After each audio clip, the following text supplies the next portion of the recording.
Breakfast like a king, lunch like A prince, dinner like A power అని ఆంగ్లంలో ఒక చక్కటి సామెత ఉంది.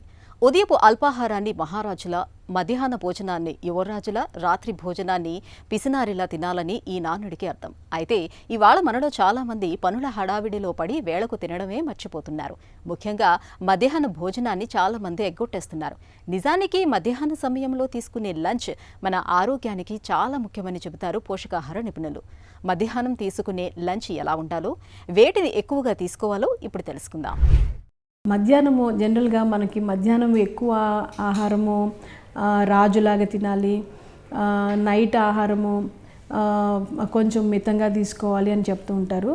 100% అది నిజమండి. ఎందుకంటే మధ్యాహ్నం ఆహారము అన్ని పోషకాలు ఉండేట్టు చూసుకోవాలి. అంటే మనము పిండి పదార్థాలు, మాంసకృతులు, విటమిన్లు, మినరల్స్ అన్నీ వచ్చే విధముగా బ్యాలెన్స్డ్గా మధ్యాహ్నం ఆహారం ఉండాలి.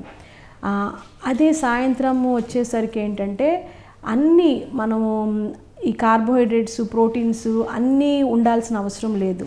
జస్ట్ మనకి విటమిన్స్, మినరల్స్ అందే విధముగా ఫ్రూట్స్తోనూ మనం లేదా పాలతో కానీ, బటర్ మిల్క్తో కానీ అల్ప ఆహారంతో నైట్ ఫినిష్ చేసి మధ్యాహ్నం మాత్రము మనము అన్ని పోషకాలు అందేటట్టుగా చూసుకోవాలి. అన్ని పోషకాలు అంటే మన బాడీకి 5 రకాల ఫుడ్ గ్రూప్స్ అనేవి చాలా ఇంపార్టెంట్. ఒకటి కార్బోహైడ్రేట్స్, నెక్స్ట్ మాంసకృతులు, తర్వాత క్రొవ్వు పదార్థాలు, తర్వాత విటమిన్స్, మినరల్స్. ఇవన్నీ సమపాలల్లో మధ్యాహ్నం భోజనంలో అందేటట్టు తీసుకోవాలి.